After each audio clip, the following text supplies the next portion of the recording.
आज की कहानी है माँ की दो रोटी। सरिता रसोई घर में थी। विवेक बोला, सरिता, आज माँ आ रही है, मैं माँ को स्टेशन लेने जा रहा हूँ।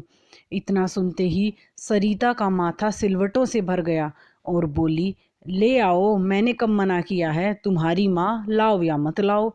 विवेक गुस्से में बोला, मेरी माँ? क्या तुम्हारी माँ नहीं लगती? तुम्हारी कुछ नहीं लगती? विवेक सरिता की आंखों से उसका हृदय पड़ चुका था। गाड़ी की चाबी उठाकर बोला, देखो सरिता, माँ पिछली बार आंखों में आंसू लेकर गई थी। पूरे 4 साल बाद हमारे पास कुछ दिनों के लिए रहने के लिए आ रही है। मैं चाहता हूँ सब हंसी खुशी रहे। पिछली बार जैसा कुछ नहीं होना चाहिए। सरिता ने आवेश में भरकर कहा, पिछली बार जैसा? पिछली बार जैसा क्या? तुम्हें क्या लगता है गलती मेरी थी? तुम अपनी माँ की गलती क्यों बताओगे? तुम्हें अपनी माँ से अच्छा क्या लगता है कोई दुनिया में? तुम्हें तो हमेशा मुझ में ही खोट नजर आता है। तुम और तुम्हारा परिवार ही सही होता है। सारी कमियां तो मुझ में ही है बस। मैं इस दुनिया की सबसे बेकार बहू और बेकार पत्नी हूँ। विवेक गुस्से में बोला, सरिता, बेकार की बातें मत करो। मैं बस यही कह रहा हूँ कि जितने दिन भी माँ यहाँ रहे, सभी लोग उनसे अच्छे से पेश आएं, उनके पास बैठें, उन्हें समय दे। सरिता मुंह बनाकर कहती है, ठीक है स्वामी जी, मैं घर के सारे काम काज छोड़कर, बच्चों की छुट्टी करवाकर 24 घंटे तुम्हारी माँ के पास ही बैठी रहूंगी, ताकि तुम्हारी माँ को कोई शिकायत ना हो। विवेक बोला, तुम पागल हो क्या? जो मैं समझाना चाह रहा हूँ तुम समझना ही नहीं चाहती। सरिता, मैं सब समझ रही हूँ तुम जो समझाना चाहते हो। पिछली बार भी तुमने सारा लेक्चर मुझे ही दिया था, अपनी माँ को तो कुछ कहा नहीं। तुम हमारी परवाह करते ही कब हो? मैं और मेरे बच्चे जाएं भाड़ में। विवेक मेज पर गाड़ी की चाबी फेंक कर गुस्से से बोला, तो मैं यह सब किसके लिए कर रहा हूँ? मेरी भी एक बहन है, उससे 2 साल पहले रक्षाबंधन पर ही मिला था। वो भी तो अपने भाई के बुलाने का इंतजार करती होगी।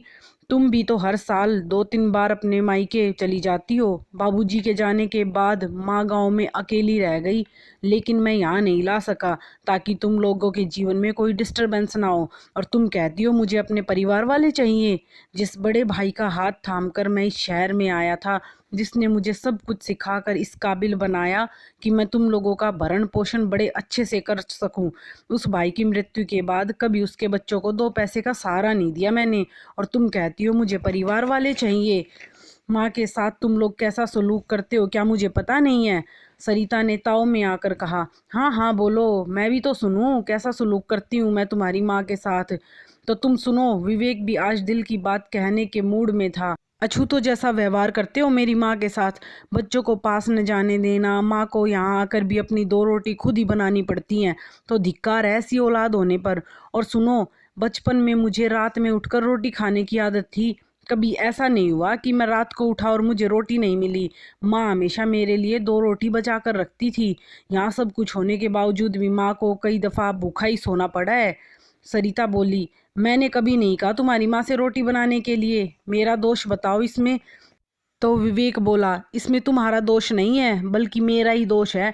मैं ही अपनी माँ का लायक बेटा नहीं बन पाया।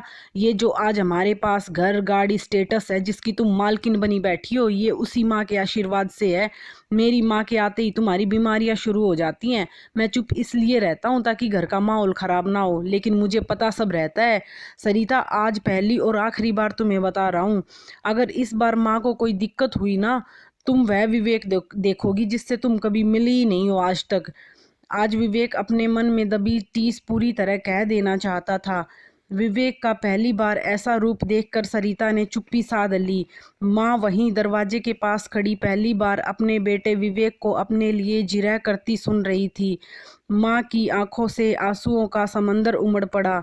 माँ ने खुद को संभालते हुए दरवाजे की घंटी बजाई तो देखा कि पूरे घर में अजीब सा सन्नाटा पसर गया है।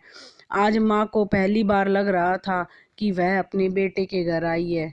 आई होप आपको ये कहानी अच्छी लगी होगी, और अगर आप ऐसे ही अच्छी अच्छी कहानियाँ सुनना पसंद करते हैं तो प्लीज़ लाइक और शेयर कर दीजिए, कमेंट कर दीजिए, और चैनल को सब्सक्राइब करना ना भूलें, और बेल आइकन का बटन दबा दीजिए ताकि ऐसी ही कोई भी नई वीडियो आए तो आपको नोटिफिकेशन सबसे पहले मिल सके। धन्यवाद।